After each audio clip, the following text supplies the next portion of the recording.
Ladies and gentlemen. Is the show started? This is the kind of a show you can't tell when it started or not. As soon as they stop laughing, you know the show has started.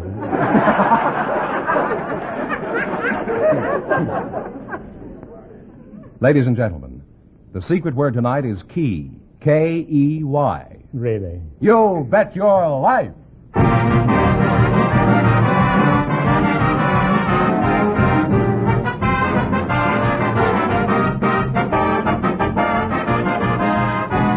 The more than 3,000 DeSoto Plymouth dealers of America present Groucho Marx in You Bet Your Life, the comedy quiz series produced and transcribed from Hollywood. And here he is, the one, the only... That's me, Groucho Marx.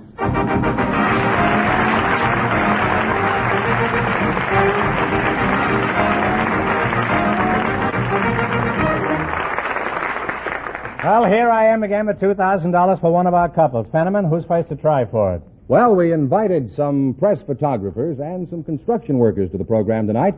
And just before we went on the air, our studio audience selected press photographer Ida Wyman and construction worker Perry Swinney. Meet Groucho Marx right over here. Welcome for the DeSoto Plymouth dealers. And if you say the secret word while we're talking, you'll divide $100 in cash. It's a common word, something you always have with you, or is that right? Or something you always use, or something like that. I'm not sure what it is, but it's a common word, and if you say it, you'll get paid. And if you don't say it, I'll get paid. Miss Ida Wyman, huh? Yes, You're a photographer? I am. Where are you from, Ida? Malden, Massachusetts. Malden? Uh-huh. Oh, well, played there many years ago. About 100 years ago. Yeah. You don't remember that? That's before your time. No, a little before my time. Yes, you were just a gleam in your old man's eye at that time. I think it's before my father's time, too.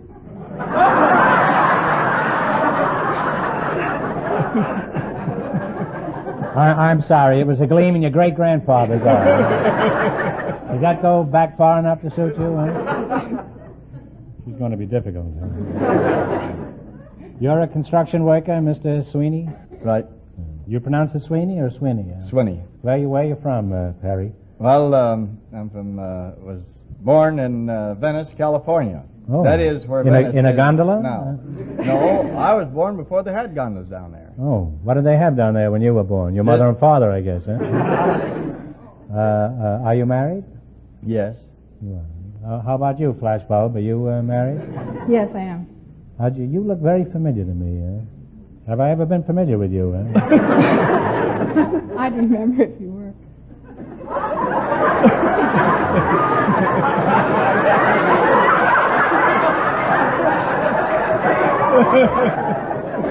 Well, at least that makes up for that crack about your grandfather, huh? Perry, what company do you work for? I work for the Pacific Crane and Rigging Company in Los Angeles. Mm-hmm. Just what kind of a construction worker are you, Mr. Sweeney? Steel work and rigging.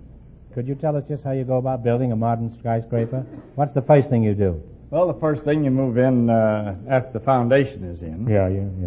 We've got the foundation in already. You take in your equipment to set up your guy derrick. Guy derrick. He used to play fullback for Ohio State, didn't he? What is a guy derrick, eh? Well, the guy derrick is composed of a mast, a boom, and you generally set them up with a gin pole. A gin pole, eh? Every pole I knew drank brandy, eh? What's the gin pole? It takes a load, picks up the load. That's this pole, all right, eh? This is the shakiest building I've ever been in. What about you, Tripod? Let's talk about your job. How do you know what pictures to take?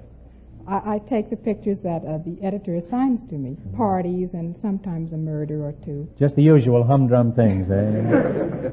Suppose you were assigned to a big murder. What's the first thing you do? Well, I'd shoot the corpse. Now, that's a little redundant. You wouldn't have to do that. The corpse is already dead. Now, what's the next thing you do? Well, if there were any witnesses to the murder, I'd shoot them, too. Who are you working for, a magazine or Murder Incorporated? Now, you've shot everybody in sight. What's your next step? You give yourself up? No, I take the plates back to the office. The negatives, you mean? Yes, the negatives. What do you do with them then? Well, I'd put them in the developer, then wash them, then they'd go into the hypo. Yeah, I've got a brother named Hypo. Huh?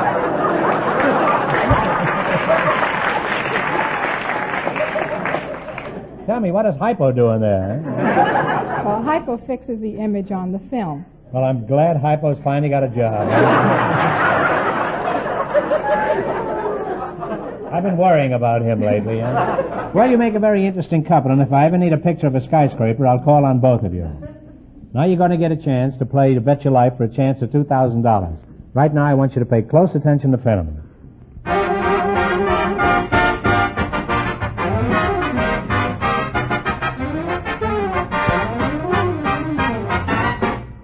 One good way to judge a car dealer is by the quality of the product he represents.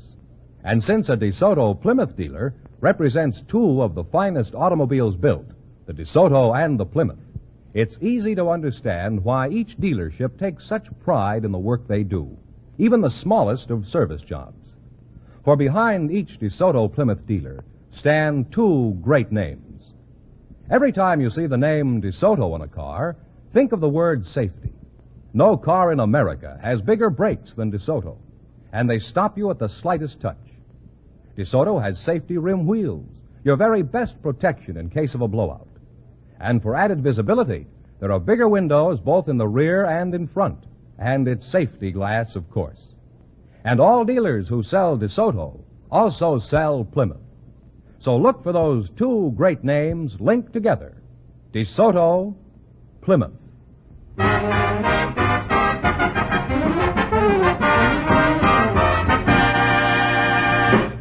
Here we go. Let's see how high I can build you $20. You selected an observation test as your category. George, explain the rules. All right, I'll do that. Each of our three couples has $20. They bet as much of that 20 as they want on each of four questions. The couple that earns the most money gets a chance at the $2,000 DeSoto Plymouth question at the end of the show. Our other two couples are in a waiting room off stage, so they don't know what's happening out here, you see. Ready? Okay. Okay, now let's see if you two will get a chance at the $2,000. Here's your first question. How much of the 20 will you risk?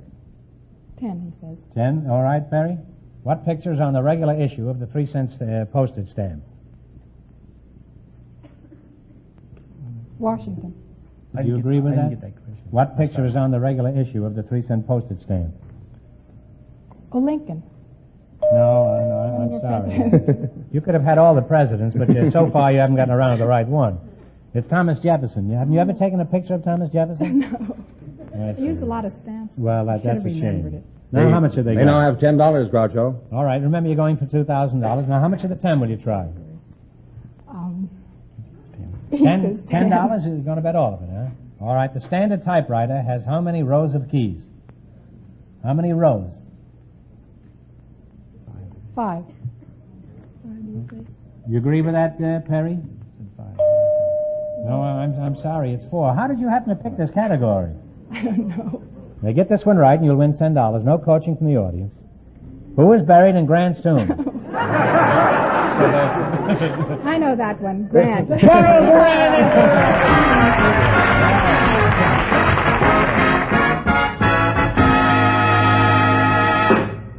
Thanks and good luck from the DeSoto Plymouth dealers. Groucho, Yes? the secret word is still key.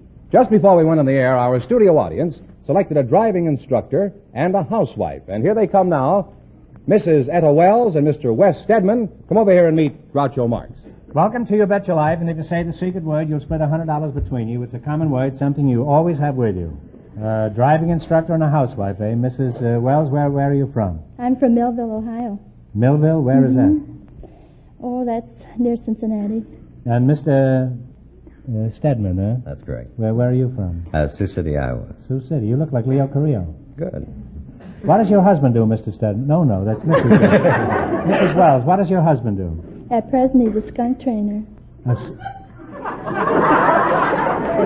How did you meet your husband, man? I hope it isn't what I'm going to hear. Huh? No, I met him in Ohio. I had a hobby hooking rugs. And You were hooking rugs from where? Department stores?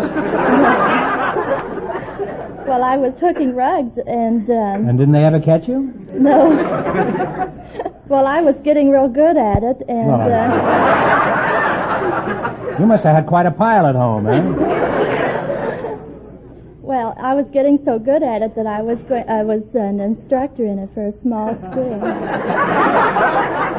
In other words, you were a Fagin, is that it? Eh? You were teaching little children how to hook rugs?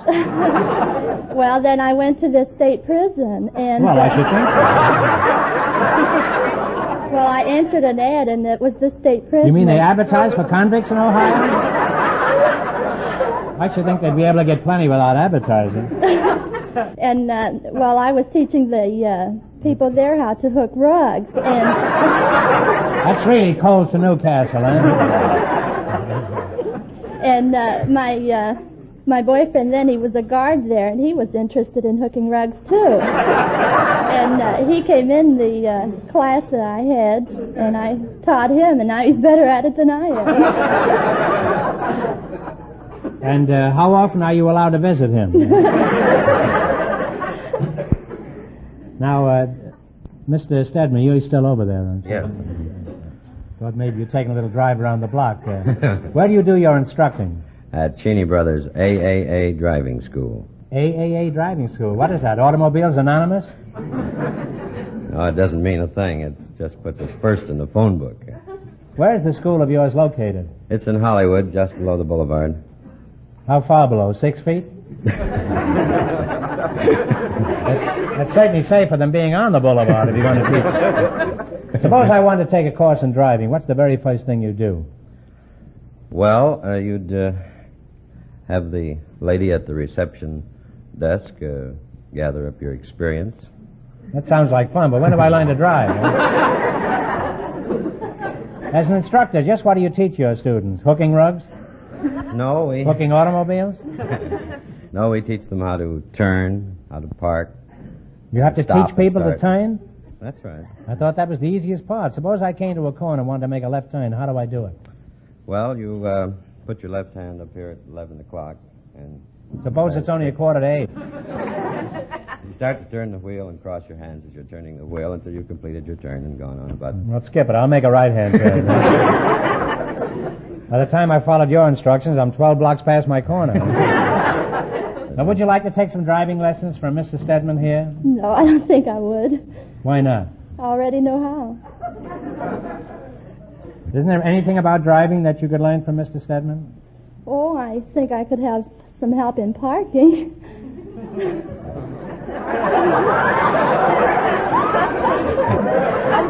Could you introduce her to the science of parking? I'd be delighted. Why, you rascal, you.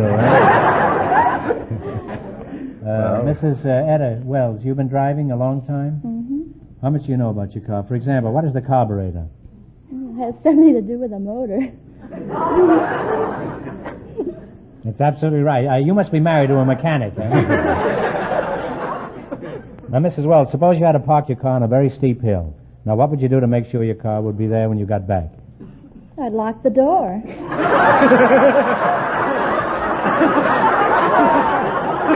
That's a good idea, Mrs. Wells. And in addition to that, I'd take the air out of the tires. Eh? We'll outwit those crooks, huh? And you go right on hooking rugs, Mrs. Wells. Eh? Well, you make a charming couple, and I'm glad I've been standing in a safety zone all this time. Now, let's see how you two will make out in the battle for the $2,000. You've got to work together as a team and run your $20 into more than our other couples. I can't tell you how much our first couple won, but Fenneman is going to remind our listeners. Our first couple lost all their money, so these people have a clear field. I guess they're reminded now. Now, here we go. Let's see how high you can build your $20. You selected national landmarks. Now, you have $20. Here's your first question. How much will you bet? 10. In what state do you find Independence Hall? That's right, Philadelphia, Pennsylvania. Philadelphia, Pennsylvania is right. Well, you're on your way. You had $30. Now, remember, you're going for $2,000. Now, how much of the 30 will you bet on your second question? What, 10, 20? Oh, about 20. All right, let's put 20. 20. In what state do you find the Mount Rushmore Memorial? Oh, that's in South Dakota. South Dakota is correct. They're really climbing now. They have $50. All right, you got $50. Here's your third question. How much of the 50 are you going to try? About 40. 40? All right, $40. In what state do you find the Gettysburg National Cemetery? want you to come to some definite conclusion between you. Gettysburg. Time's wasting. Arlington, West Virginia. No, I'm sorry. It's Pennsylvania. They now have $10, All right, now you're down to $10. That's a shame. All right, here's your last chance to beat the other couples. How much will you bet? Shall we shoot it? Yeah. All right, $10. In what state do you find the famous White Sands National Monument? Never heard of it. Florida. Take a stab. It's as good as anything I could think of. Florida? No, you've had a very unfortunate evening. It's New Mexico. It's the famous government experimental ground. Now, you get this one right and you get $10. And no help in the audience, please. When was the War of 1812 fought? That's not too easy, you know. As far as I know, it must be 1812. 1812, yes! Thank you very much.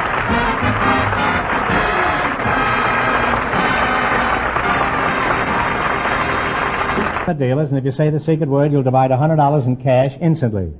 It's a common word, something you always have with you. Evelyn Blevins, huh? Yes. You're a very pretty girl, Evelyn. Yeah? Thank you. Where are you from, Evelyn? Oh, I'm from Oakland, California. What sort of work do you do? Car hop. A car hop, huh? Let's see you hop around, would you? I left my slacks at home. Oh. Where do you do your car hopping? Tiny News at Sunset and La Brea. What are your hours? And what? Reuben Friendian? Friendian, is that right? That's right. Where are you from, Reuben? I'm from Persia.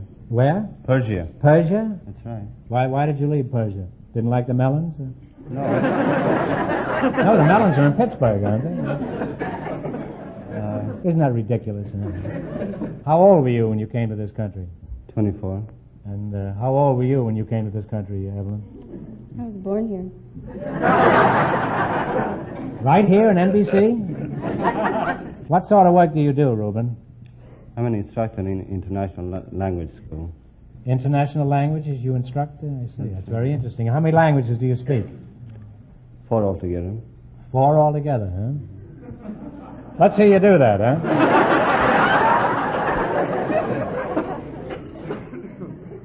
What languages do you speak, Reuben? Persian, Armenian, Russian, French, and English. Mm-hmm.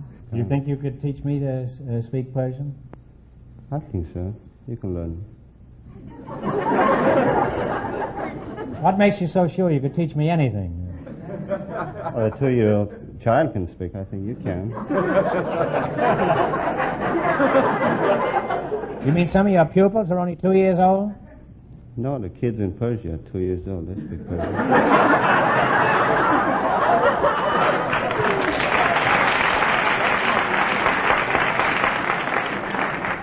You speak 6 languages. You also speak wisecracks. What is the hardest language to learn, Reuben? I think it's Chinese.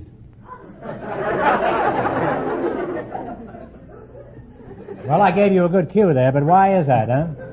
Well, See, years ago, the Chinese used to wear cues. Now, that would have been a tremendous joke 35 years ago. I just got in this racket too late, that's all. What's the easiest language to learn? For me, Persian. But some people...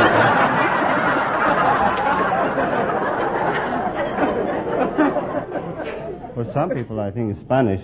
Spanish? You mean for Spaniards? Oh, for most of the people. Well, I guess Spanish. one man's Spanish is another man's Persian, huh? Does anything unusual ever happen to a foreign language teacher, Reuben? Well, once I tried to impress a girl. What's unusual about that? Well, I was trying to pretend I'm a big shot. And I invited her to a restaurant. We went there and we sat down, we had a drink. Everything was fine until I got the check. I reached in my pocket, no money. No wallet. Then I told the waiter, I said... You didn't meet a girl that was hooking rugs, did you? What happened? I told the waiter I'll take care of it. Oh, well, I called my friend and told him to bring some money. And I told the manager, as soon as you get the money, just take your handkerchief out and blow your nose so I know it's all settled. What's this? Would you mind giving me that last part over again? You mean you go in a restaurant and instead of paying your check, you just blow your nose and you get out? Is that a Persian custom? No, that was our sign. And I told the manager, if you get the money, just blow your nose. So I can see the handkerchief. Oh. Well, you don't go to any restaurant where the manager hasn't got a cold, is that it? Are you married, Reuben? No. Why not? Well, just didn't get a chance. What kind of a man are you looking for, Evelyn? Oh, tall, handsome, kind, generous. That likes to do things I like to do. Well, I imagine he would. Would you be interested in Reuben here? Well, I don't know him very well. Well, Reuben is tall, he's handsome, you have a good job. Do you like the same things that Evelyn does? I don't know what she likes.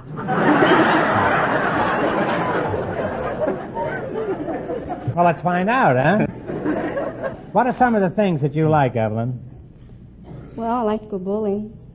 You like bowling, Reuben? I'm crazy about it.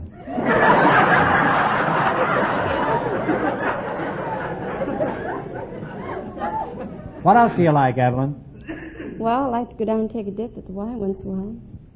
Reuben, don't tell me you like to go swimming at the same time. I bet you'd be crazy about it, though. Well, Reuben, so far you're getting along swimmingly. Tell me, are you kind? Yes, Are you generous? I think so. Do you leave a big tip for the waitress after lunch? Yes. Let's say you were at Evelyn's drive-in with a friend and the bill came to $2.65. How much would you leave? 20 cents.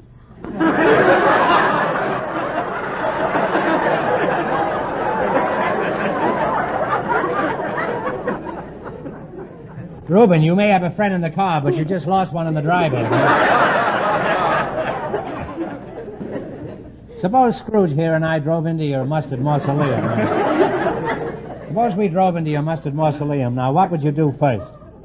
Well, I'd walk over and give you a menu and come back for your order later. I see. Okay, I'll have a chicken salad sandwich and a vanilla malt.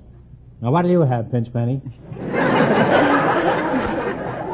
Oh, I don't know. I take chicken sandwich and chocolate malt. Well, all right, hop along. Just don't stand there. Get our orders to the chef. Well, I have a Sally Rand, sliced chick, and 2 mammies, 1 chock, and 1 van. Well, I'm glad we have a foreign language instructor here. Now, Reuben, what do you think she said? I don't know, some sort of English. Reuben, you weren't even listening. You were just wondering who was going to be stuck with the check. Now you're going to play your bet your life. You beat the other 2 couples, and you'll get a chance at the $2,000 DeSoto Plymouth question. I can't tell you how much our other couples won, but Fenneman's offstage to remind our listeners. Our first 2 couples lost all their money, so this couple has a clear field. Here we go. Let's see how high I can build you $20. You selected capitals of foreign countries as your category. Here's your first question. How much will you bet? 10. What is the capital city of Austria? If you don't know, guess. There must be some city in Austria that you know. Nothing? Nothing. Oh, that's a shame. Well, you've lost $10. Now you've only got $10 left. Well, the answer is Vienna. Oh. You should have known that, Reuben. A man who speaks 5 languages. 6, including drive-ins. Now, remember, you're going for $2,000. Now, how much of the $10 will you risk? $5. $5. What is the capital city of Cuba?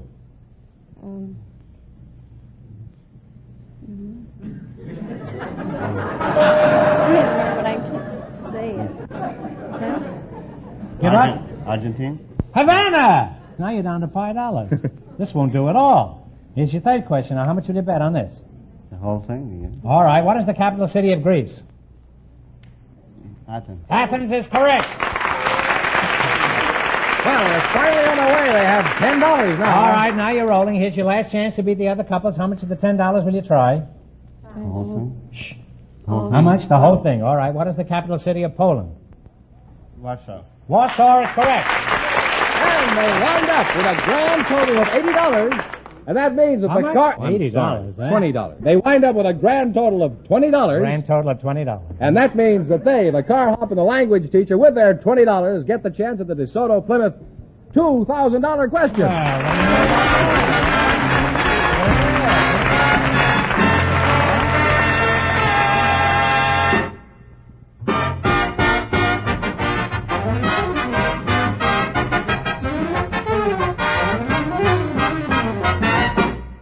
In addition to the investment you have in your car, there's the importance it plays in your everyday life.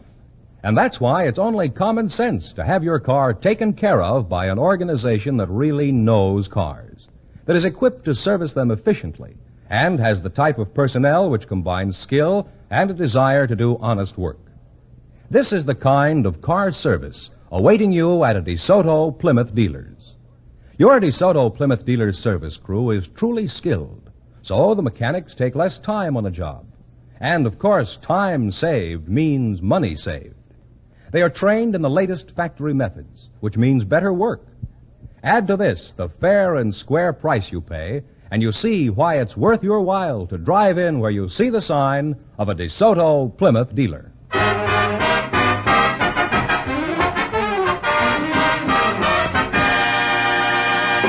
All right, here we go for $2,000. I'll give you 15 seconds to decide on a single answer between you, so think carefully. And please, no help from the audience. Here it is.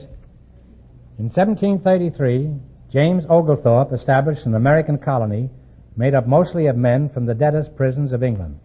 What was this colony? It is now a state.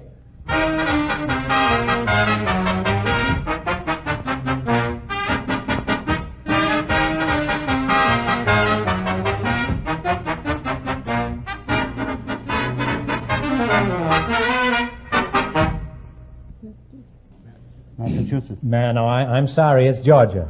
The correct answer is Georgia, so that means the big question next week will be worth $2,500.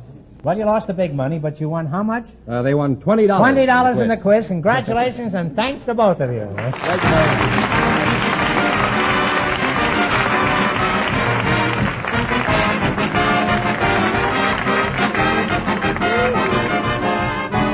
Be sure to tune in again next Wednesday night at this time for the Groucho Marx Show, when the big question will be worth $2,500. And don't miss Groucho's television show, also presented by the DeSoto Plymouth Dealers of America.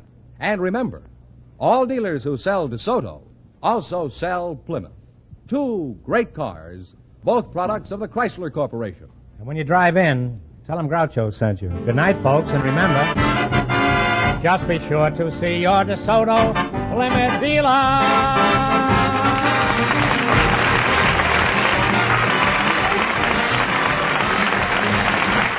Folks, here's a reminder from the National Safety Council. When you're in your car, be a wise driver, not a wise guy. You Bet Your Life, transcribed from Hollywood, is produced by John Goodell, directed by Robert Dwan and Bernie Smith, music by Jerry Fielding. This is George Fenneman signing off for the more than 3,000 DeSoto Plymouth dealers from coast to coast.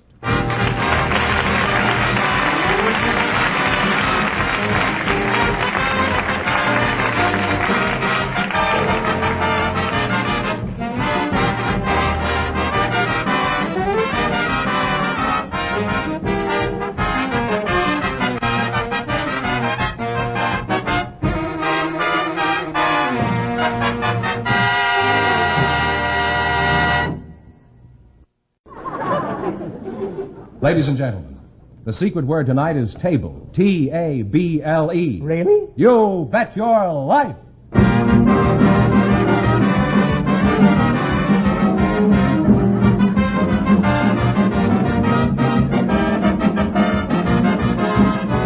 The more than 3,000 DeSoto Plymouth Dealers of America present Groucho Marx in You Bet Your Life, the comedy quiz series produced and transcribed from Hollywood. And here he is, the one, the only... Groucho! That's me, Groucho Marx.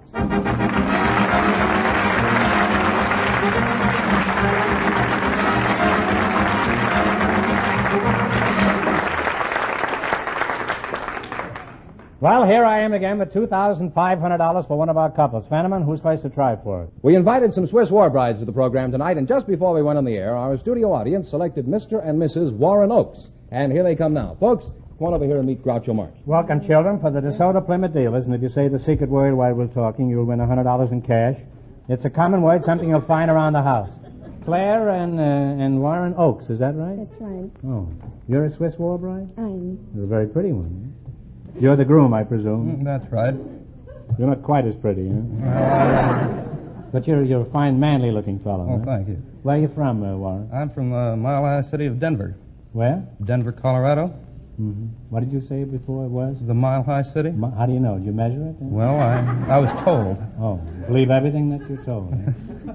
What sort of work do you do, Warren? Well, I'm in the advertising business for Acme Beer, Oh, is that so? their display department. Yes. I don't seem to remember a Swiss war. When was that, Claire? You say you're a Swiss war bride. Switzerland hasn't had a war since 200 years. Is that so? Well, for a Swiss war bride, I must say you hold your age very well. You don't look a day over 190. Where are you all from? No, that's right. That silly guy from Switzerland. Where are you from? From the Welshire district? The what's that? The Welshire district. Welshire district? Oh, that right. sounds like it's in Wales. Huh? It's a part of Los Angeles. Oh.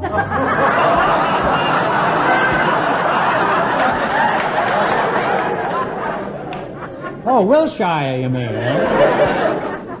Well, that's practically in Switzerland. Huh? That's a very cute suburban accent you have. Is that pure native Californian, Claire? No.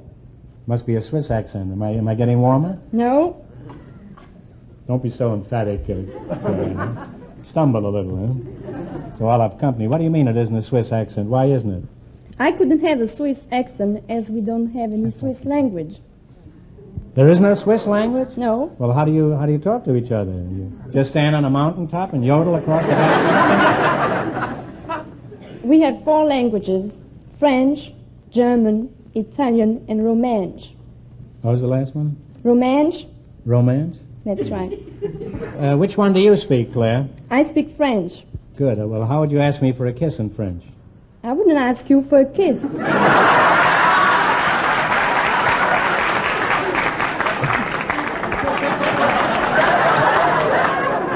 Well, why not? So I'll throw on the charm here. She'll never suspect what I'm doing. Why not? I don't think my husband would like it. I'm not interested in kissing your husband. How would you ask him for a kiss in French? Donne-moi un baiser.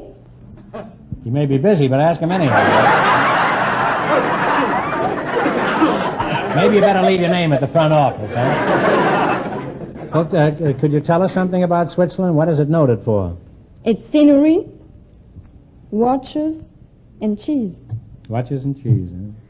I suppose you watch the cheese through those little holes, huh? You know, I've often wondered, Claire, why do they have those holes in cheese? Is that to get on the other side? No, that's another joke. Why do they have those holes in cheese? Why not? I say everything twice, so the first time, just ignore it, huh? And if you're smart, you'll ignore it the second time, too. Now, why do they have those holes in cheese? That's the third time, and I'm pretty sick of it myself now. Why not again? Why not again? Well, that's as good an answer as any. Why not? Why not have holes in everything? Why not have holes in donuts? We have them. They have holes in... Really? That's me. Too little and too late, huh? I knew they had holes in socks, but that's just a personal... Now, when you think of Switzerland, Warren, what comes to mind first of all? Well, I think that above all is the beautiful scenery. What else do you think of when you think of Switzerland? Secondly, I think of the wonderful cleanliness of the country. Is that all that Switzerland means to you, Warren? Wasn't there something else in Switzerland that you'll never forget? Well, there is something there. That's the beautiful cows. What was that? Beautiful cows. Beautiful cows, huh? That's right. They have big bells around their necks. They have bells around their necks. Huh? I'm afraid you're not very romantic. I was thinking of Claire, but if you'd rather think of cows, I'll think of Claire. Now, Claire, in America, when a girl wants to find herself a beau, she just goes to the nearest drive-in. How do the girls get a man in Switzerland? In Switzerland, we have clubs. Well, that sounds effective.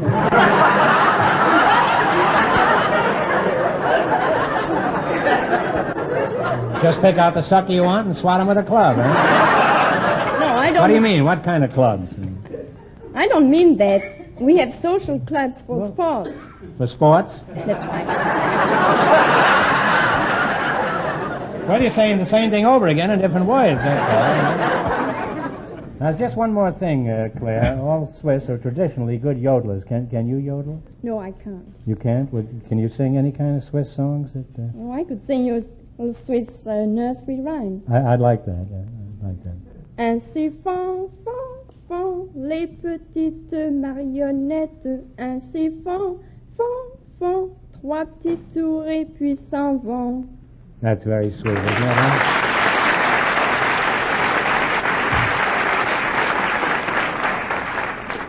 And now, if you'll put a diaper on me, I'll go to bed.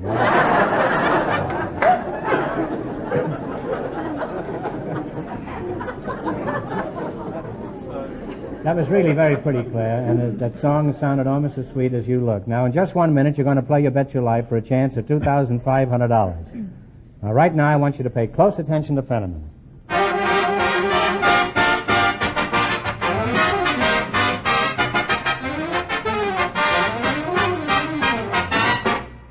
We all get a real feeling of pride in the car that we've bought for our family's use and enjoyment. And believe me, the DeSoto Plymouth Dealers of America are just as proud of the two fine cars that they make available to the public. DeSoto is a stunning car to look at, a most comfortable car to drive. It's a car that's been engineered to bring the American motorist the best of everything. For example, take DeSoto's brakes. No car in the country has bigger. This means they stop you quickly, at high speed, and they stop you with little effort, because they respond to the slightest of pressure on the pedal. DeSoto also has a special new parking brake, completely independent of the wheel brakes, another safety feature found in very few other cars. And remember, all dealers who sell DeSoto also sell Plymouth. So look for those two great names linked together, DeSoto, Plymouth.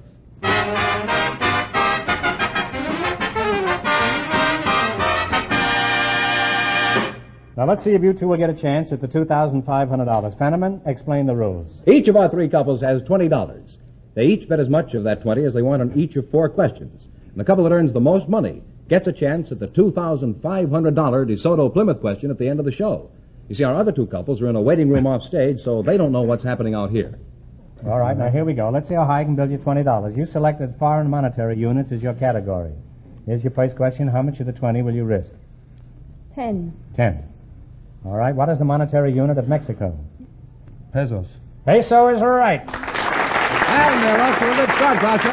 They have $30. You're off to a flying start. Remember, you're going for $2,500. How much of the $30 will you bet? 25, 20, 25. 20. Okay. I know who's the boss in that outfit, huh? What is the monetary unit of Italy?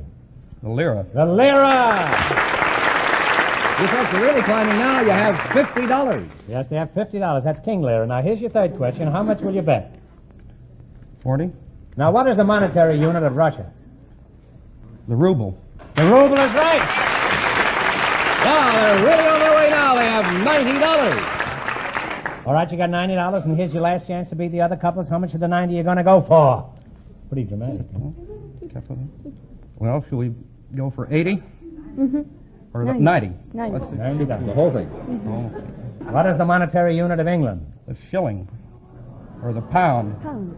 Which is it now? Pound. The pound is right. And they wind up with a grand total of $180. Goodbye, Claire.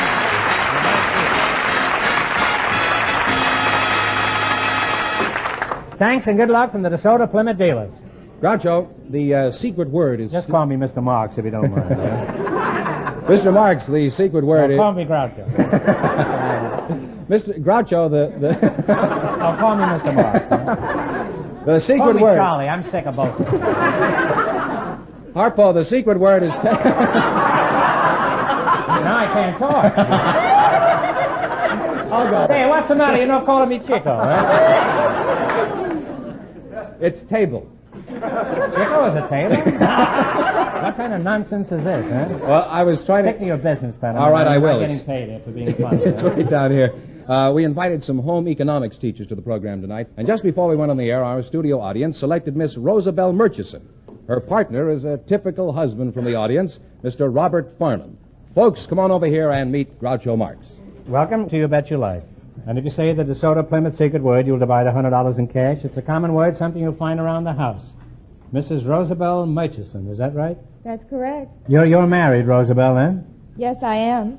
Unfortunate. What does your husband do for a living? He's an attorney. Even more unfortunate. A home economics teacher and a typical husband, eh? Robert Farnham? That's me. You're the typical husband, eh, Robert? Yes. I guess so. You guess so, huh? Typical husband, all right. No mind of his own.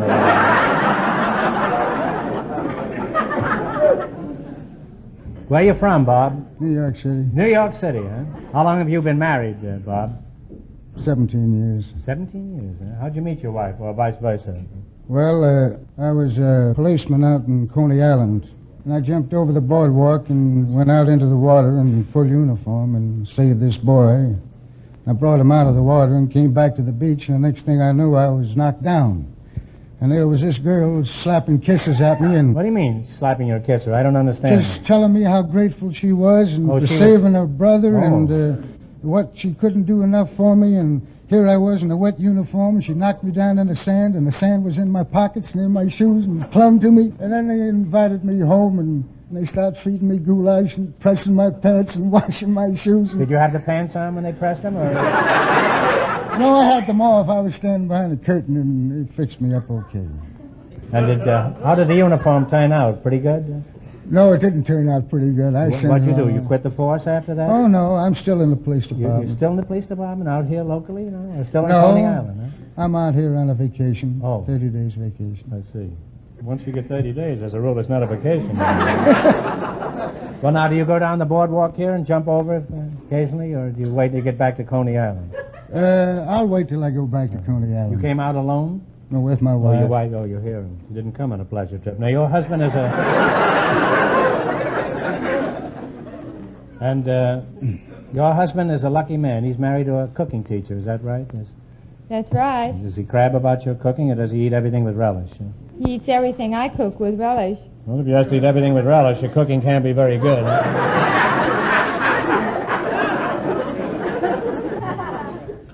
Now, how do you go about teaching your pupils to cook, Rosabelle? What's the first thing you do? Well, the first thing that we do in the laboratory is acquaint them with all the utensils, such as the casserole, the double boiler, the frying pan, the spatula. You forgot the most important thing. What about the can opener? All right, now I'm familiar with everything in the kitchen except the cook. As a matter of fact, I'm pretty familiar with her, too, but... Besides cooking, what do you teach your students, or is that enough? Oh, how to use the salad fork and the cocktail fork, for instance, which one is which, and so forth. Bob, what is the difference between a cocktail fork and the other kind? Well, salad fork, huh? Salad fork you eat your salad with.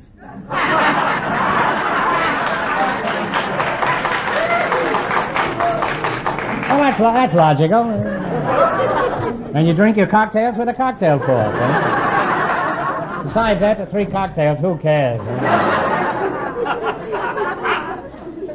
Bob, suppose you went to a big formal dinner. How could he be sure he's using the right fork, Rosabelle? How could Bob be sure? Well, he should watch the hostess and use the same one she does. Well, I've nothing against the hostess, but if I must use the same fork, I'd want it washed first, huh? I don't want the hostess washed, I just want the fork washed. I don't know whether they heard that. I don't want the hostess washed, I just want the fork washed. I guess they heard it, huh? Well, Bob, you're going to be a social flop. Now, let's see how you two will make out in the battle for the $2,500. You've got to work together as a team and run your $20 no more than our other couple. Can't tell you how much our first couple won, but Fenneman's going to remind our listeners. The Swiss war bride and her husband won $180. Here we go. Let's see how high you can build you $20. You selected food and drink. How much you going to bet at the $20? $10? Bet the whole thing. Let's make it 10. Okay. Here's your first question. You're going to bet $10. What is the main ingredient of Welsh rarebit? Cheese, and it may either be milk or beer. You don't have to go any further. Cheese is fine, huh? And you're off to a great start. You have $30 now. Remember, you're going for $2,500. How much of the $30 will you bet? 20. $20. What kind of liquor is used in crepe Suzette? Brandy. Brandy is right. Now you folks have $50. Here's your third question. How much of the 50 are you going to try? 40. $40. All right. What fruit is used in a Waldorf salad? Apples. Apples is right. What's climbing now? They have $90. You got $90, huh? 80. You're going to bet $80, huh? You're really giddy, aren't you? Here's your last chance to beat the other couples. Now, what is the main ingredient of catsup? Tomatoes. Tomatoes is right. And they wind up with a grand total of $170.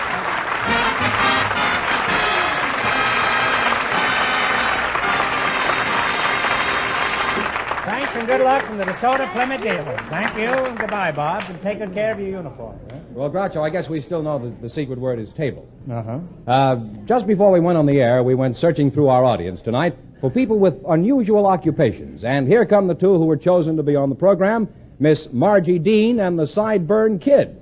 Come on over here, folks, and meet Groucho Marx. Welcome for the DeSoto Plymouth dealers, and if you say the secret word, you'll spend $100 in cash. It's a common word, something you'll find around the house. Miss Margie Dean, eh? That's your name, and the Sideburn... Boy, I hadn't seen you before, huh? How long have you been out here? Sideburn Kid, huh? Yeah. All right, Sideburn, come out from one of those bushes. I see you. What's your real name? The Sideburn Kid. I mean your real name. Well, everyone calls me the Sideburn Kid. You're lucky. You should hear what everybody calls me. I'm not through with you, Gabby. I can still see you through a haze there, but I'll be back to you in a minute. Eh? Margie Dean, eh? Where are you from, Marge? I was born in Boise, Idaho, but I've been in California since I was 5. Since you were 5? Mm-hmm. You remember Boise at all? No, I don't. Do you have any little Boise or girls? No, sir, I don't have. Mm-hmm. Are you married? No. I'm relieved by that answer. Now, Margie, Fenneman says you have an unusual occupation. Just what is it? I teach parrots to talk. You teach parrots to talk? Yes. Could you teach the Sideburn Kid how to say his name? Certainly could. That's a peculiar occupation. How did you ever get into that kind of a job? Well, I had the bird given to me as a gift. Somebody gave you the bird? Uh-huh. And what is his name? Fibber. Is Fibber a boy parrot or a girl parrot? I don't know. Does Fibber talk? Very much so. Mm-hmm. Why don't you ask Fibber what is... On the other hand, it's probably not important. It's not important except to another parrot. Mister, what did you say your name was? The Sideburn Kid. You're the same fellow who was here a minute ago, right? I hope so. What does your wife call you? Well, she calls me just about what every wife calls her husband, and a lot of nice names when she wants a lot of nice things, you know. Like what? Honey, sweetheart, darling, and, well, it just continues on, you know. I guess so.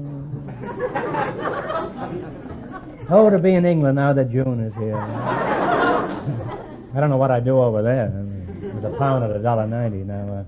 What does the draft board call you? They don't. I got 6 kids.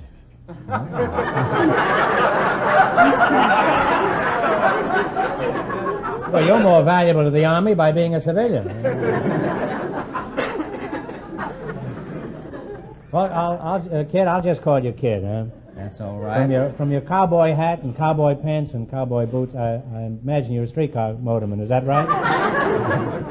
No. Seriously, what is your profession? No, I twirl the ropes and I'm a bullwhipper. A bull whipper? Isn't that against the law, whipping bulls?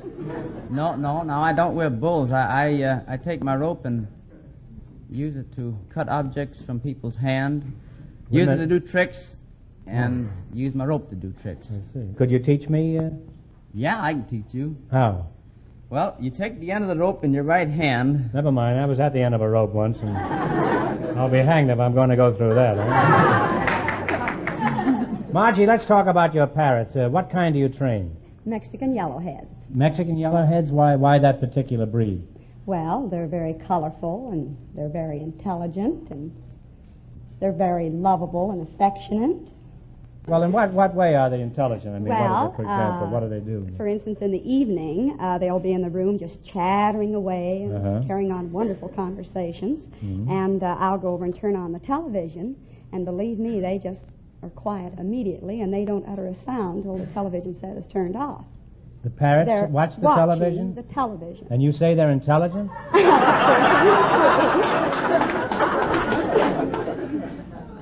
Now, Sideburn, what did you say your real name was? The Sideburn Kid. I'll just call you Old Ironsides, huh? Why are you called the Sideburn Kid? Well, I'm called the Sideburn Kid because I grow the sideburns. I didn't think it was because you wore shin plasters, huh? Why did you grow the sideburns? It makes me look older because when I was young, I looked too young and everybody called me a kid. So by having these whiskers, why, I passed for an age that I wanted to be a man then. I see. Well, wouldn't it have been simpler to grow a mustache? Well, everybody wears those. And that's kind of common, I thought.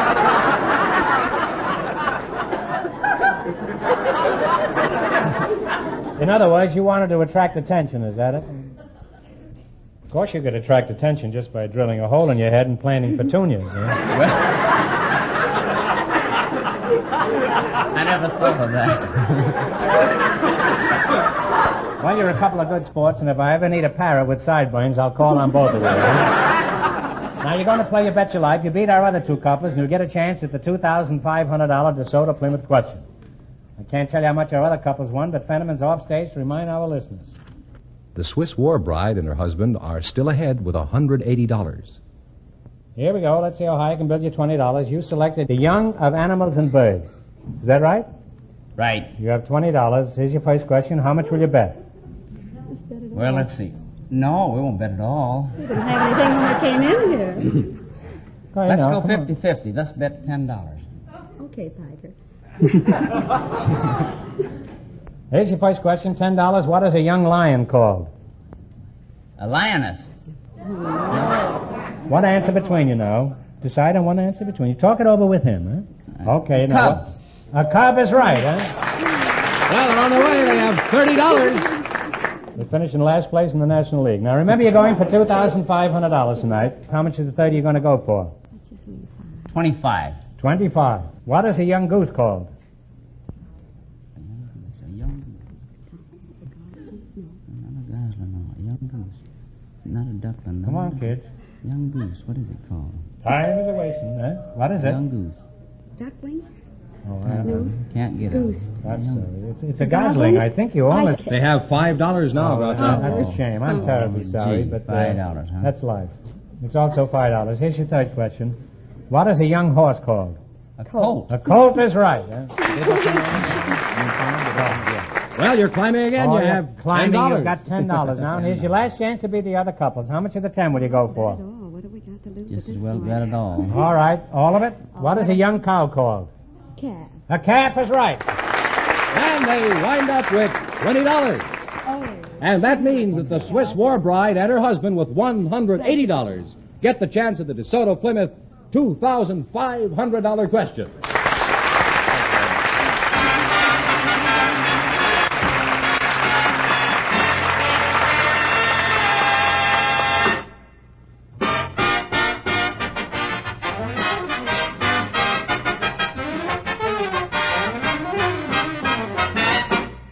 Nobody wants fast service for his car unless he's also assured that the best work will be done. Speed isn't that important. But at a DeSoto Plymouth dealers, wherever you live, wherever you drive, you can count on fast service as well as expert service. And here's the reason. In the first place, the mechanics who do the work at a DeSoto Plymouth dealers are trained in the latest factory service techniques. They know the best ways of servicing a car from bumper to bumper. And these expert mechanics get regular monthly training in factory methods, which keeps their skills up to date. Then there's the equipment the service crew in a DeSoto Plymouth shop has to work with. It's the very finest, the most modern that money can buy. So, naturally, skilled men working on a job with the best equipment available service your car better and get it back to you sooner. That's what fast service means wherever you see the sign of a DeSoto Plymouth dealer.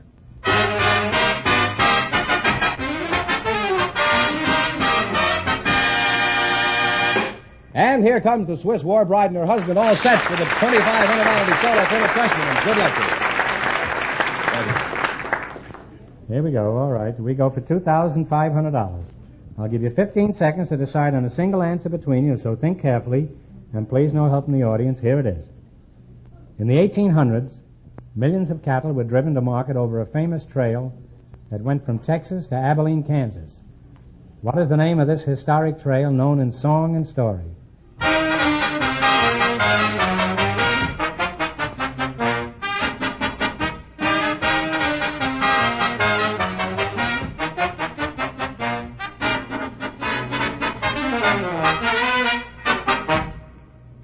All right, what is the answer you two have decided upon?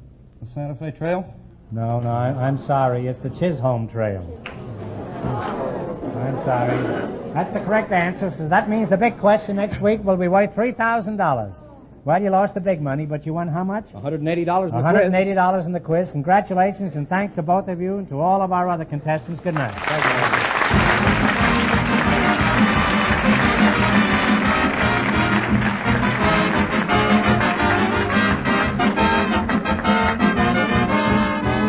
Be sure to tune in again next Wednesday night at this time for the Groucho Marx Show, when the big question will be worth $3,000. And don't miss Groucho's television show, also presented by the DeSoto Plymouth Dealers of America. And remember, all dealers who sell DeSoto also sell Plymouth. Two great cars, both products of the Chrysler Corporation. And when you drive in, tell them Groucho sent you. Good night, folks, and remember, just be sure to see your DeSoto Plymouth dealer.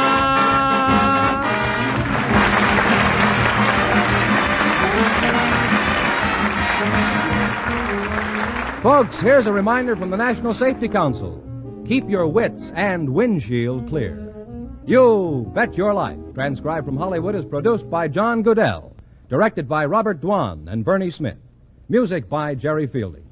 This is George Fenneman, signing off for the more than 3,000 DeSoto Plymouth dealers from coast to coast.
And here he is, the one, the only... Groucho!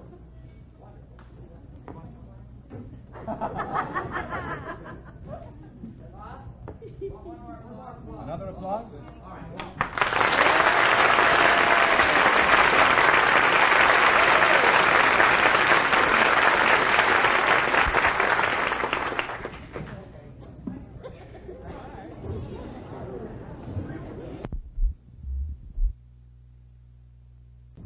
Ladies and gentlemen, the secret word tonight is book, B-O-O-K. Really? You Bet Your Life.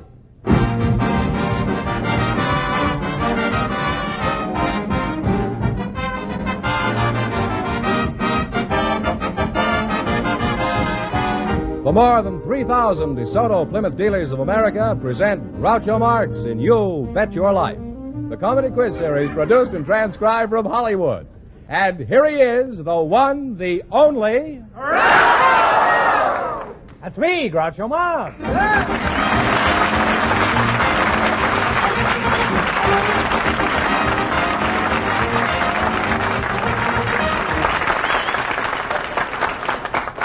Well, here I am again with $3,000 for one of our couples. Fenneman, who's first to try for it? Well, Groucho, we invited some CBs and some patent attorneys to our program tonight. And just before we went on the air, our studio audience selected CB Henry Cano and patent attorney Bob Hodgson. And here they are, gentlemen. Right over here and meet Groucho Marx. Welcome, welcome, boys, for the DeSoto Plymouth dealers. And if you say the secret word, you'll divide $100 in cash. It's a common word, something you see every day. CB and a patent attorney, Henry Cano. You're the CB. Where are you from, Henry? Monterey, California, the first capital of California. First capital of California? Right. This isn't the first capital I had in California. I had about $300 when I came here. Bob Hodgson. Where are you from, Bob? Berkeley, California. Are you married, Bob? Yes, I am. Now, how'd you meet your wife? Well, I was out pheasant hunting, and... You married a pheasant? No, I ended up bagging a chicken. That was your wife? Yeah, that's Did right. she know that you were Well, regarded she was as pheasant hunting, too. Oh, but she knows you call her a chicken in public life? Oh, sure. And she doesn't resent that? Mm-mm. She thinks it's a compliment. Yeah. She'll be laying for you when you get home.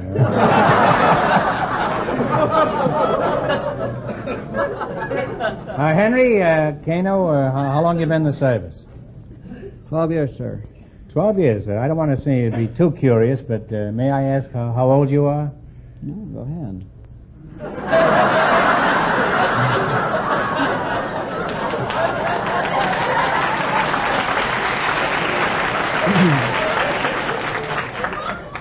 CB's are landing early tonight.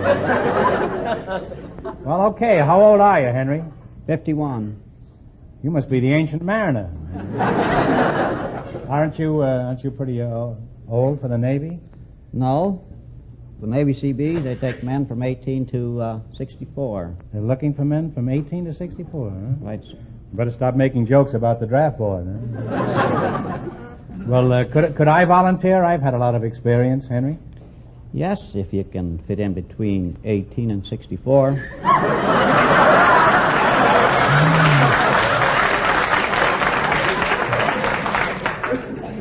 Well, I'm reluctant to reveal my precise age, Henry, but when those patriots dumped that tea in Boston Harbor, I opened every bag for them. And, Bob, you're a patent attorney, eh? What's the difference between a patent attorney and an ordinary lawyer? Well, a patent attorney specializes entirely in patent matters. Well, you're just the man I'm looking for. Would you be interested in getting me a patent on my smokeless tobacco? Smokeless tobacco? Uh-huh. Well, what good is that if you can't smoke it? Well, it's for chewing. Suppose I had a really good invention. Would you get it patented? If it's really good, if it's any good. Mm-hmm. If it's any good, I'd patent it myself. What do you have to know about my invention? Well, what is it? How's it work? Oh, it's good for 1,000 things. You can open padlocks with it. You could pin the baby's diaper, wire typewriters together. Now, how would I get a gadget like that protected? It sounds to me like a hairpin. Skip it. Would you be interested in a hot mink coat? This one is really hot. It's still on the mink. Now, Ship Ahoy, do you always wear a sailor suit like this? Oh, not always. Sometimes we wear jeans. You do, eh? Whose jeans? And what is she wearing all this time? Why, jeans are dungarees. Oh, dungarees. And where do you wear your jeans? Oh, around the base.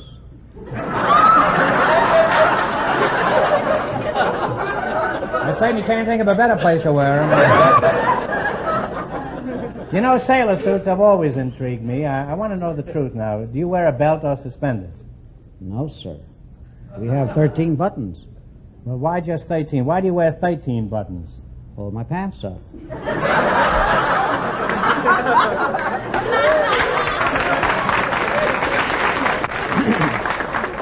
That's the first time I was ever stung by a sea bee. Now, exactly what do the sea bees do for the Navy?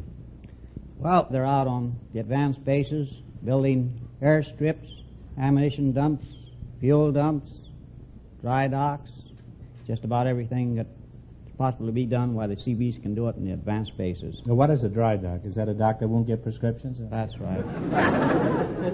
Now, in all your years in the service, has anything unusual ever happened to you? Yes, one Christmas Eve, we were stationed in Midway. Midway to what? Midway in the Pacific.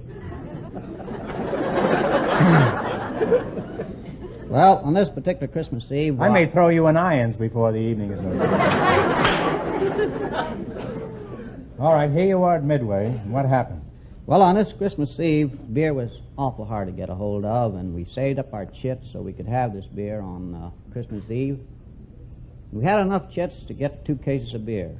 And, of course, we couldn't drink it any place. We had a hideout in the revetment. We're having a lot of fun drinking beer, and in walks a Marine with a grenade in his hand. And he says, "Scatter!" And he pulled this grenade out of his pocket, pulled the pin, and he throwed it amongst us. We run, and we hit the deck about 100 yards from where the revetment was. So we lay there for about 10 minutes. No noise, no explosion. So we went on back there. There was no beer and no Marine.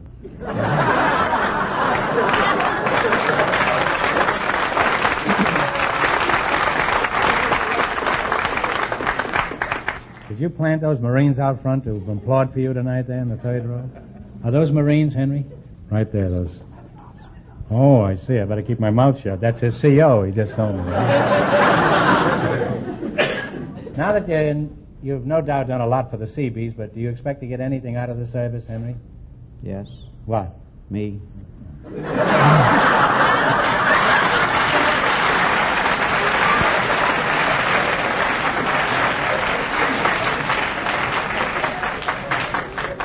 Well, have you tried slugging the Admiral? Well, even though your duties are different, I imagine the Seabees and the regular sailors go through the same maneuvers when they're ashore on a weekend pass, don't they, Henry? Oh, no. It takes a sailor 2 hours to find a invention apart. It only takes a Seabee 10 minutes. What do you do? Build it.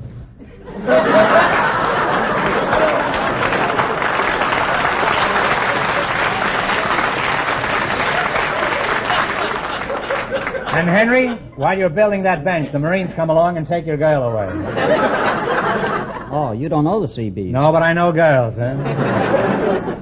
Well, you make an unusual couple, and if I ever need a park bench, I'll consult my attorney. Now, in just 1 minute, you're going to play You Bet Your Life for a chance at the $3,000 question. Right now, I want you to listen carefully to what Fenneman has to say.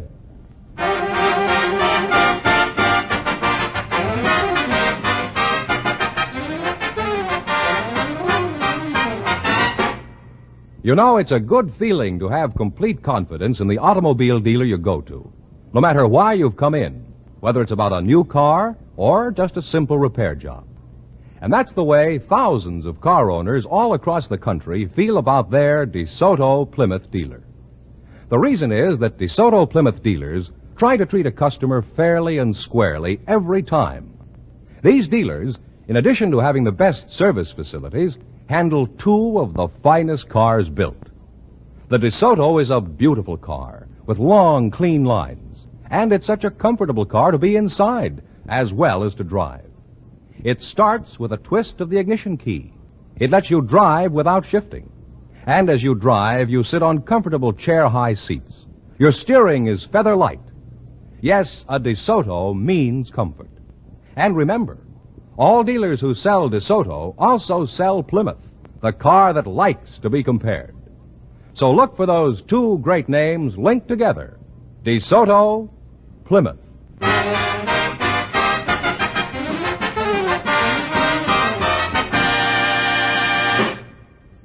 Now, let's see if you two will get a chance at the $3,000. Fenneman, explain the rules. All right. You each bet as much of your $20 as you want on each of 4 questions. The couple that earns the most money gets a chance at the $3,000 question later on in the show. Okay, here we go. Let's see how high I can build you $20. You selected famous United States generals as your category. Now, here's your first question. How much of the 20 will you try? Let's make it 10. Yeah. 10. 10? You have to split this swag with the CO out there? Huh? All right, what is the name of the general who commanded the Southern forces during the Civil War?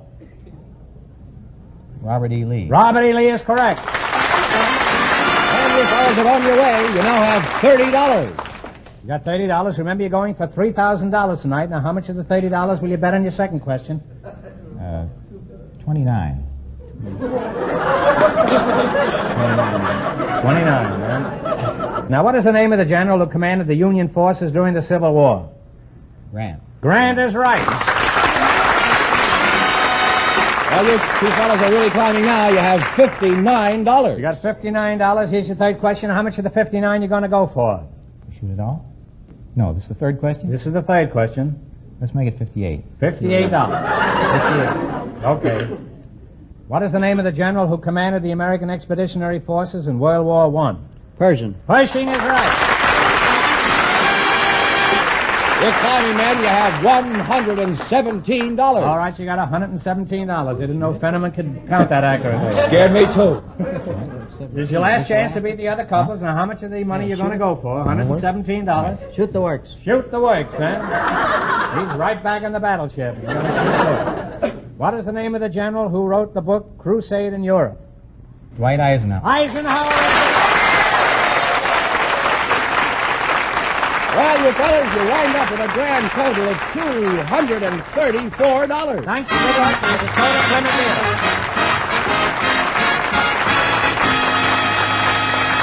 Thanks and good luck from the DeSoto Plymouth dealers. I take no chances. Groucho, the secret word is still book. Book, huh? Just before we went on the air, our studio audience selected a produce clerk, Max Candiotti, and his partner is a housewife from the studio audience, Mrs. Paulette Tidrow. Folks, come over here and meet Groucho Marx. Welcome to You Bet Your Life, and if you say the secret word, you'll divide $100 in cash. It's a common word, something you see every day. Max Candiotti, eh? Yes. And Mrs. Paulette Tidrow. That's right. Produce clerk and a housewife, huh? Mrs. Tidrow, where are you from? I'm originally from Lincoln, Nebraska. Mm-hmm. And Max, where are you from? Bronx, New York. How long you been out here, Max? Since 34. Mm-hmm. You like it here? Yeah, I like it pretty good. That's a qualifying compliment, we call that, huh? Why did you leave the Bronx? Oh, it's getting a little warm.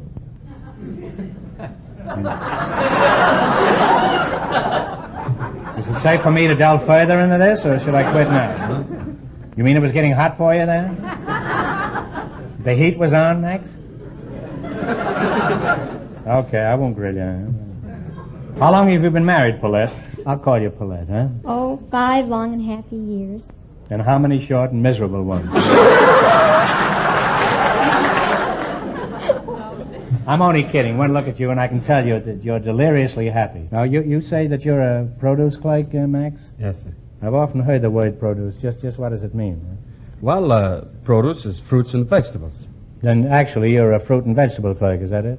That's right. Why didn't you say so in the first place? How does a produce clerk meet his wife? Did you like her looks, so on Valentine's Day you sent her a dozen cauliflowers? No. Well, did her carrot top appeal to you? Oh, she's a brunette. I'll root something out of this guy. Was it her peaches and cream complexion? No. Didn't she care a fig for you? No. Well, I guess it's true. You can't get blood out of a turnip. Okay, I give up. How did you meet this tomato? In a fruit market. Do you have any children, Max? Yes. Where is your vegetable market? Vaughn's Grocery Market in Inglewood. Now, how do you keep fruits and vegetables fresh, Max? For example, how do you keep broccoli fresh? Well, broccoli comes fast freight from Imperial Valley. If it's picked in the morning, it'll be on your table the same evening. I don't think so. I hate broccoli. I only eat it on hollandaise, that's all. Now, what frauds do you look for when buying vegetables, Paulette? Oh, I look for worms in the apples or rotten bananas. Or pears with spots on them. That's what you look for when you're buying vegetables. Now, what do you look for when you're buying fruit? I just told you. I guess I was listening to some other program. What are some of your complaints against customers, like Paulette, Max? Well, they come in, and first thing they wrestle with the tomatoes. They throw them all around. They're not in there to buy vegetables. Well, you two make a wonderful combination, and I now pronounce you combination salad. Now, let's see how you make out in the race with the $3,000. You've got to work together as a team and run your $20 into more than our other couples. I can't tell you how much our first couple won, but Fenneman's going to remind our listeners. The CB and the attorney won $234. Here we go. Let's see how high I can build you $20. You selected Radio Masters of Ceremonies. Now, how much of the 20 are you going to try? 10. $10? All right. Who is the quiz master on People Are Funny?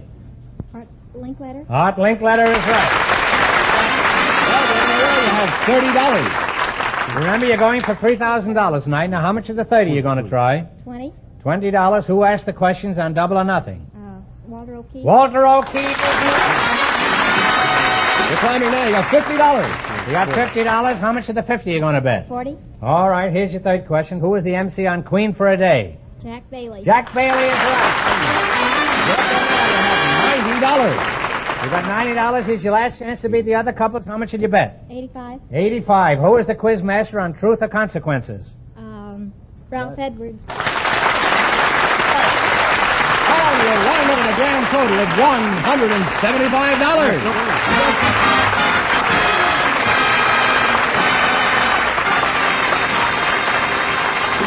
Thanks and good luck from the DeSoto Plymouth dealers. Groucho? Yes. Secret word is still book. Book. We invited some school teachers and some expectant fathers to the program tonight, and just before we went on the air, our studio audience here selected Patricia Cronin and Gil Sumner, and here they come now. Folks, come over here and meet Groucho Marx. Right there. Well, welcome, youngsters, with the DeSoto Plymouth dealers, and if you say the secret word, you'll divide $100 instantly. It's a common word, something you see every day. You're a right pretty girl. Oh, thank you. Looks like somebody in the movies. I don't know who it is. I know it isn't me, but... Miss Pat Cronin, you're a school teacher? Yes, sir. My gosh, why did I ever quit, huh? Whereabouts? I teach at Dakota Street School. Where are you from, Pat? I was born in Los Angeles. I never had a teacher look like you. And you're Gil, huh? Gilbert, I imagine, is your full name, huh? Right. You're the expectant father? No. Where are you from, Gil? I was born in San Francisco, Mr. March. Uh-huh. Whereabouts? Well, I don't remember. I left San Francisco. Well, you were pretty young at the time. Yes. What sort of work do you do? Well, I'm with the Los Angeles branch office of the Information and Education Division of the Secretary of Defense. When the job is that long, the money must be very short. Huh? Is this your first experience at fatherhood, Gil? It sure is. Well, if you're an expectant father, what are you doing here? Well, my wife's not expecting for a few days yet. How do you know it'll be in a few days? Well, that's what the doctor says. How do you know the doctor isn't talking through his stethoscope? Now, what preparations have you made for this new arrival? It may be here any second, you know. Well, I've gotten a layette, and a crib, a trailer tot, and a box of cigars, and... A box of cigars? Yeah. You got a box of cigars for that kid? That's kind of silly. It may be a girl. What else have you got for the youngster? Well, I made arrangements for my mother-in-law to come over and help take care of it, and take care of my wife. And, She'll probably smoke the cigars. Well, I got some blankets and bottles and lots of diapers and... How many diapers have you got? Oh, about a half a dozen.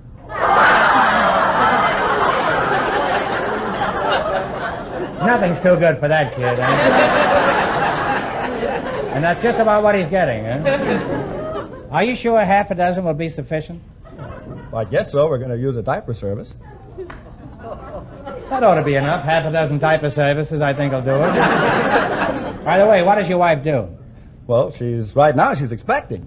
Well, it's an interesting occupation, huh? It's not very steady, but it's interesting. Now, how do you think the new baby will affect your daily routine? Oh, it's going to make a big difference. You might just as well go down to the YMCA because you won't be noticed, you know. However, if you want to be noticed, go to the YWCA. When do you think your baby will start talking? Well, the book says about... Look!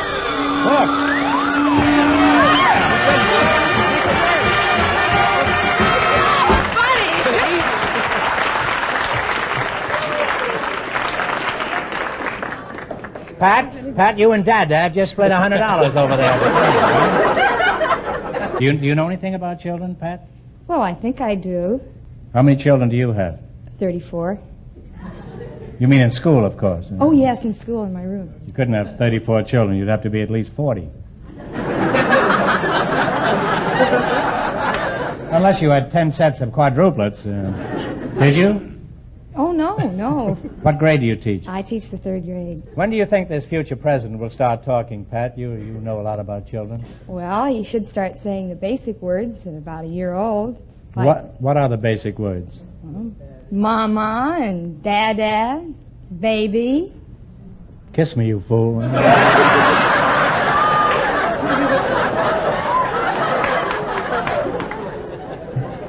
Pat, how come a pretty girl like you is still single? Have you thought of marrying the principal?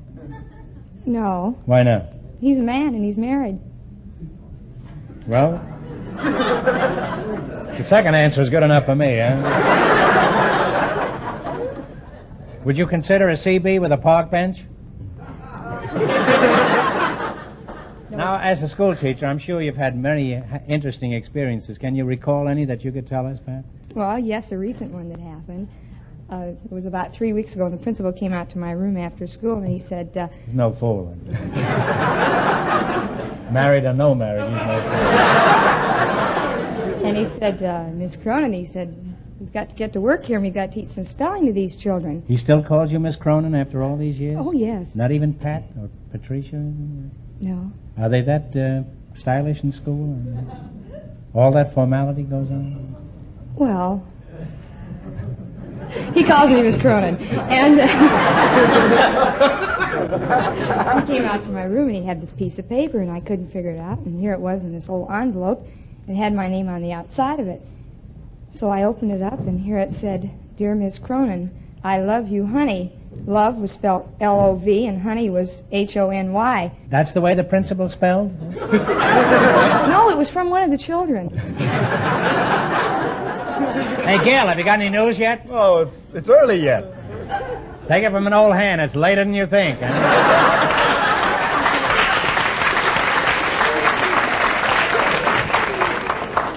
Well, I've kidded you both, but I want you to know that with our younger generation in your hands, we have nothing to worry about. Thank you very much. Except the principal. Huh? Now, we're going to play You Bet Your Life, beat our other two couples, and you'll get a chance at the $3,000 at the Soda Plymouth question. I can't tell you how much our other couples won, but Fenneman's off stage to remind our listeners. The CB and the attorney are still ahead with $234. Here we go. Let's see how high I can build you $20. You selected nursery rhymes, and this will be a good example of what they teach you at that school, Pat. Here's your first question. How much of the 20 are you going to try? 10. Why did old Mother Hubbard go to the cupboard? To get her to put dog a bone. That's right. You're absolutely right. Huh? And they're off to a good start. They have $30. Well, you're going for $3,000. Remember, that's the big money. Now, how much of the $30 you going to bet on your second question? 25. 25? Well, it's up to you and Pappy over here. What did Peter Piper pick? A peck of pickled pebbles. A peck of pickled peppers. Right. And you now have $55. You have $55, and here's your third question. How much of the 55 are you going to go for? 50. 50? It's all right with me. If it's all right with Pappy. Okay. Yeah. What couldn't Jack Sprat's wife eat? Could eat no fat. Fat. His wife could eat no lean. That's right. Absolutely right. Well, you're down to $105. You got $105, and here's your last chance to beat the other couples. How much will you bet? Shoot the words. 100? Shoot 100? Okay, shoot 100. 100? 100? All right. What did little Jack Horner eat in the corner? Sat in his corner eating his pudding pie. That's right, or plum. Either one is correct. Pudding pie. And you'll wind up with a grand total of $205. And that means the CB and the attorney with $234 get the chance at the DeSoto Plymouth $3,000 question.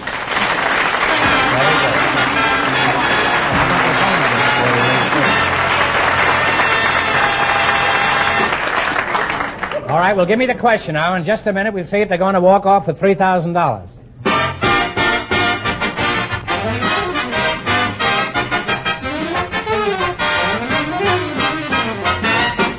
You know, to get all the joy out of driving your car that you deserve, whatever its make, whatever its year, it should be lubricated regularly.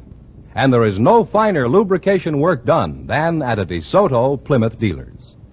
Competent men do the job in a DeSoto Plymouth shop, and they have special information to help them. Things that aren't available in every Tom, Dick, and Harry's service shop. For example, they're furnished with special lubrication data that designate the dozens of places where lubrication is needed. In addition, they know the right lubricant for every part of the car, and also the right quantity. Add to this the skill of the men doing the work, the fair price charged, and the courteous attention you get at a DeSoto Plymouth dealers. Then you'll see why it will pay you to patronize a DeSoto Plymouth dealer.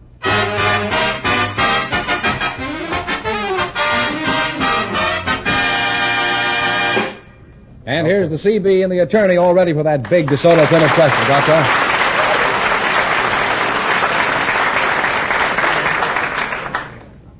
All right, sailor, beware now. This is your big chance. You'll have more money than the CO if you win this. All right, here we go for $3,000. I'll give you 15 seconds to decide on a single answer between you, so think carefully and please, no help from the audience. Here it is. Only 4 men signed both the Declaration of Independence and the Constitution. One of these men was much older and more famous than the others. For $3,000, who was he?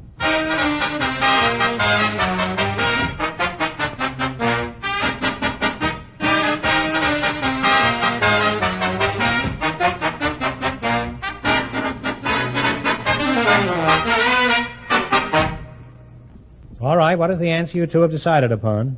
We guess Benjamin Franklin. Benjamin Franklin is right.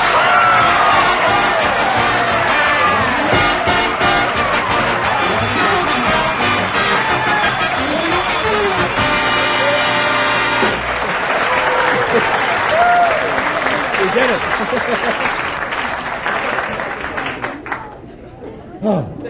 Come on, sailor, what are you going to do with all that money? You're going to buy a battleship, I'll bet, eh? Pay off the old GI. Oh, are you? Well, let's see. You won $3,000 plus how much? $234 in the quiz. Say, you really cleaned up tonight. Congratulations from the more than 3,000 DeSoto Plymouth dealers from coast to coast. You bet your life.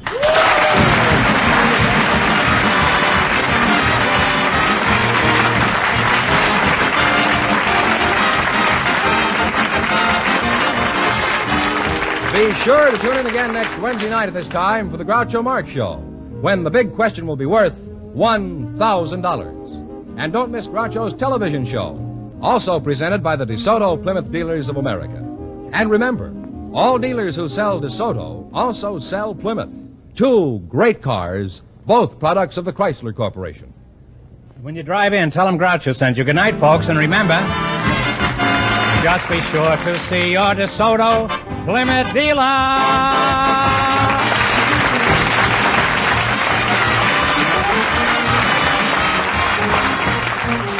Folks, here's a reminder from the National Safety Council. You can't regulate the weather, but you can regulate your driving. You Bet Your Life, transcribed from Hollywood, is produced by John Goodell, directed by Robert Dwan and Bernie Smith, music by Jerry Fielding. This is George Fenneman, signing off for the more than 3,000 DeSoto Plymouth dealers from coast to coast.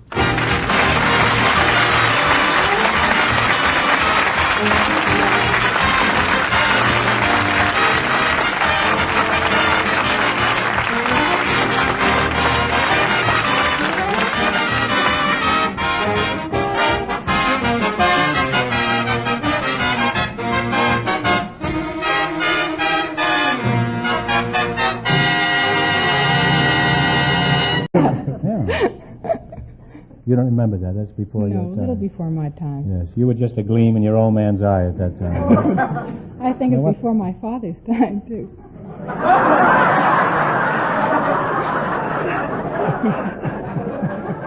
I'm sorry. It was a gleam in your great-grandfather's eye. Does that go back far enough to suit you? Huh? She's going to be difficult. Huh? You're a construction worker, Mr. Sweeney? Right. You pronounce it Sweeney or Sweeney? Swinney. Where you from, Perry? Well, I'm from, was born in Venice, California. Oh. That is where in Venice in a is gondola? now.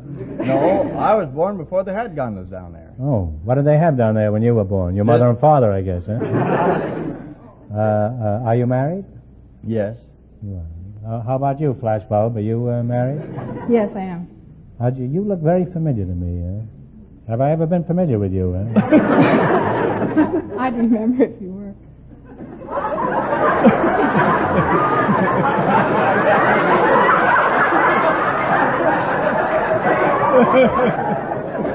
Well, at least that makes up for that crack about your grandfather. Huh?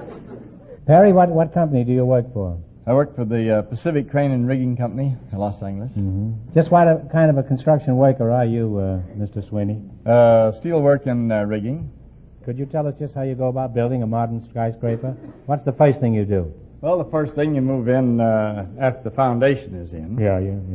We've got the foundation in already. You take in your equipment to set up your guy derrick. Guy derrick. He used to play fullback for Ohio State, didn't he?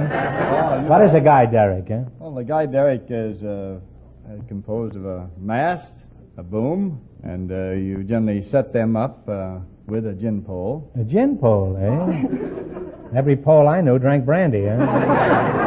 What's the gin pole? It takes a load, picks up the load. That's this pole, all right, eh? This is the shakiest building I've ever been in. What about you, Tripod? Let's talk about your job. How do you know what pictures to take? I take the pictures that the editor assigns to me. Parties and sometimes a murder or two. Just the usual humdrum things, eh? Suppose you were assigned to a big murder. What's the first thing you do? Well, I'd shoot the corpse. Now, that's a little redundant. You wouldn't have to do that. The corpse is already dead. Now, what's the next thing you do? Well, if there were any witnesses to the murder, I'd shoot them, too. Who are you working for, a magazine or Murder Incorporated? Now, you've shot everybody in sight. What's your next step? Do you give yourself up? No, I take the plates back to the office. The negatives, you mean? Yes, the negatives. Well, what do you do with them, then? Well, I'd put them in the developer, then wash them, then they'd go into the hypo. Yeah, I've got a brother named Hypo, eh?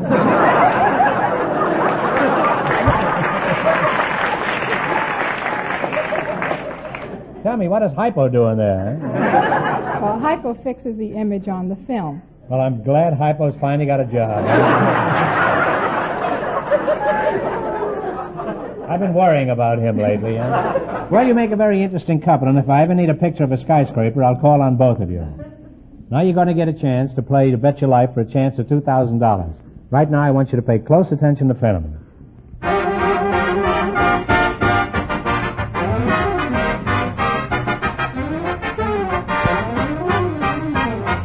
So far, you haven't gotten around to the right one. It's Thomas Jefferson. Have you ever taken a picture of Thomas Jefferson? No. I use a lot of stamps. Well, that's a shame. It. Now, how much have they got? They now have $10, Groucho. All right, remember you're going for $2,000. Now, how much of the 10 will you try? $10? You're going to bet all of it, huh? All right, the standard typewriter has how many rows of keys? How many rows? 5.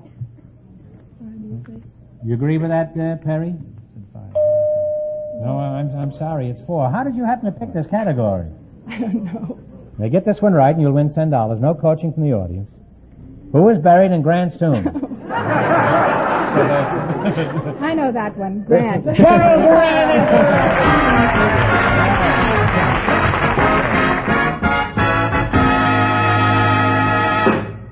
Thanks and good luck from the DeSoto Plymouth dealers. Groucho, Yes? the secret word is still key. Just before we went on the air, our studio audience selected a driving instructor and a housewife. And here they come now. Mrs. Etta Wells and Mr. Wes Stedman. Come over here and meet Groucho Marx. Welcome to You Bet Your Life, and if you say the secret word, you'll split $100 between you. It's a common word, something you always have with you. Driving instructor and a housewife, eh? Mrs. Wells, where are you from? I'm from Millville, Ohio. Millville? Where is that? Oh, that's near Cincinnati. And Mr. Stedman, eh? That's correct. Where are you from? Sioux City, Iowa. Sioux City. You look like Leo Carrillo. Good. What does your husband do, Mr. Stedman? No, that's Mrs. Mrs. Wells, what does your husband do? At present, he's a skunk trainer. How did you meet your husband, man? I hope it isn't what I'm going to hear. Huh? No, I met him in Ohio. I had a hobby hooking rugs. And One good way to judge a car dealer is by the quality of the product he represents. And since a DeSoto Plymouth dealer represents two of the finest automobiles built, the DeSoto and the Plymouth, it's easy to understand why each dealership takes such pride in the work they do, even the smallest of service jobs. For behind each DeSoto Plymouth dealer stand two great names. Every time you see the name DeSoto on a car, think of the word safety. No car in America has bigger brakes than DeSoto, and they stop you at the slightest touch. DeSoto has safety rim wheels, your very best protection in case of a blowout. And for added visibility, there are bigger windows both in the rear and in front, and it's safety glass, of course. And all dealers who sell DeSoto also sell Plymouth. So look for those two great names linked together, DeSoto, Plymouth.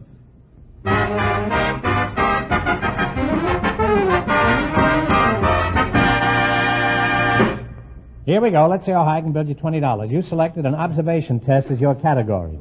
George, explain the rules. All right, I'll do that.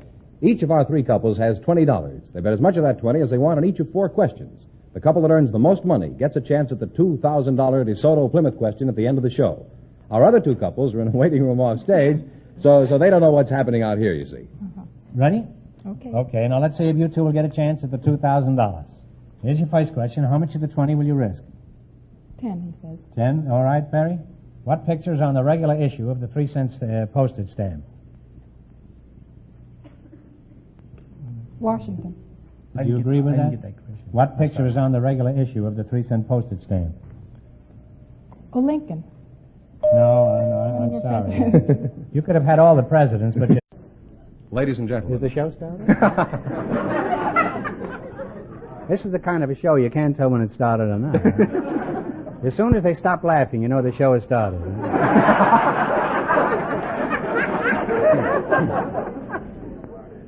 Ladies and gentlemen, the secret word tonight is key. K-E-Y. Really? You bet your life.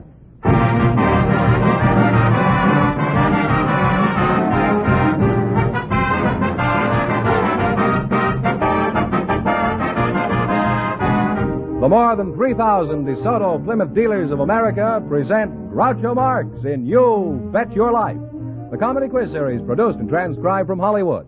And here he is, the one, the only... That's me, Groucho Marx.